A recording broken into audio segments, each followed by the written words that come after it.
Today, we're going to talk about how to transition between songs. Let's go.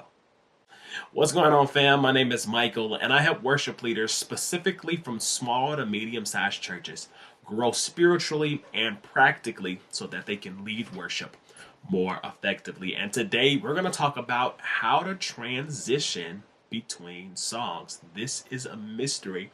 This is something that we're still growing and developing in to this day.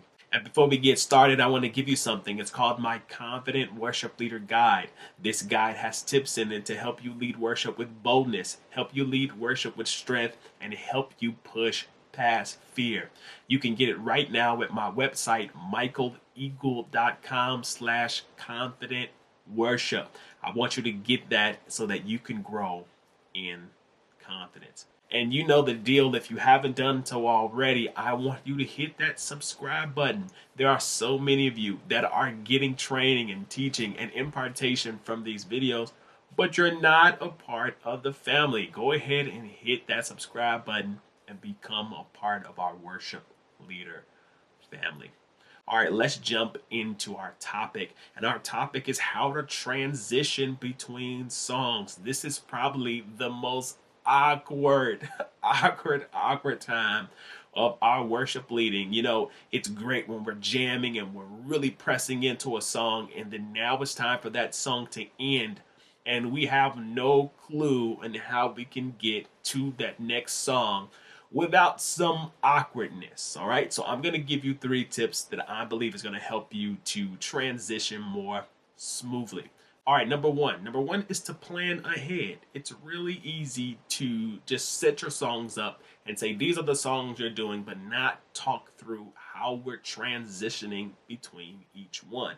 So you want to plan ahead. You want to rehearse ahead. You want to say this is how we're going to get to this next song by doing X, Y, and Z.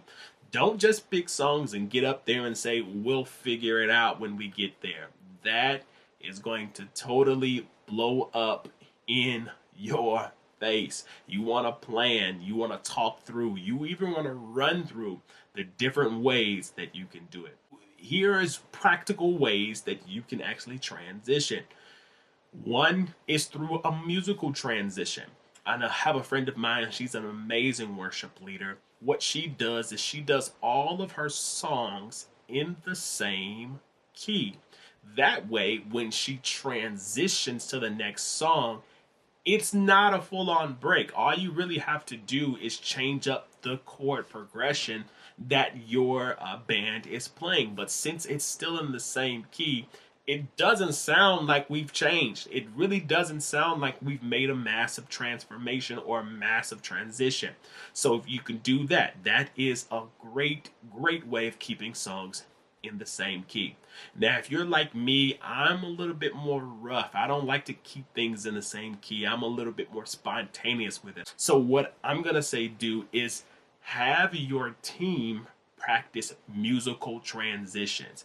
Now, I have a friend who is an amazing keyboardist, and you can call out a key and he'll just da da da da. I'm talking about really just go to that next key effortlessly. So what I started to doing is when he is playing and I call out in the next song, I allow him to musically transition us during that time. What I've also started doing is allowing him to teach the band those musical transitions. So now when he's going to that next song, when we're going to that next song, the whole band is doing those musical transitions. Whether they're difficult or whether they're easy, that's up to you. But that's how you guys can flow from song to song like I like to do it.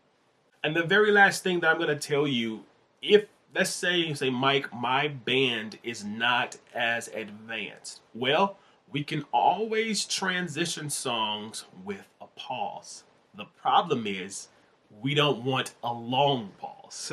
Like we want to avoid long gaps. We want to avoid long time of spent of just nothing. All right. So what you can do is when you practice with your team, you have to let your team know that we have to transition quickly.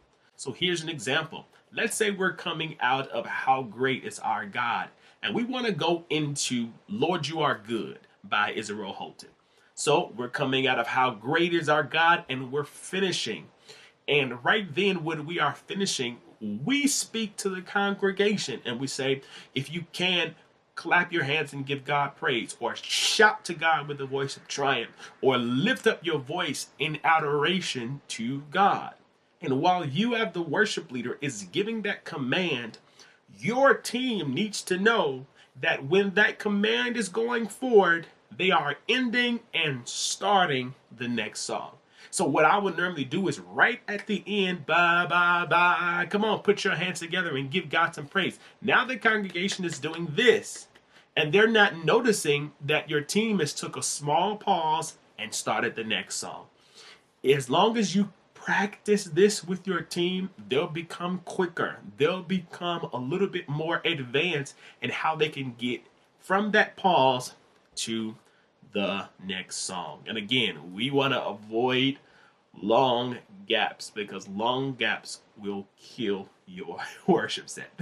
Now, I hope that these tips helped you to transition your songs more effectively. And if you haven't heard, we have an academy that can teach you all of these things when it comes to worship leading. It's called the Effective Worship Leader Academy. Go ahead to my website below in the description to learn more. I want to see you in there. I want to mentor you. I want to coach you. And I want to teach you how to lead worship effectively. Thanks so much for dropping by this video, and I'll see you where? In the next one. Peace.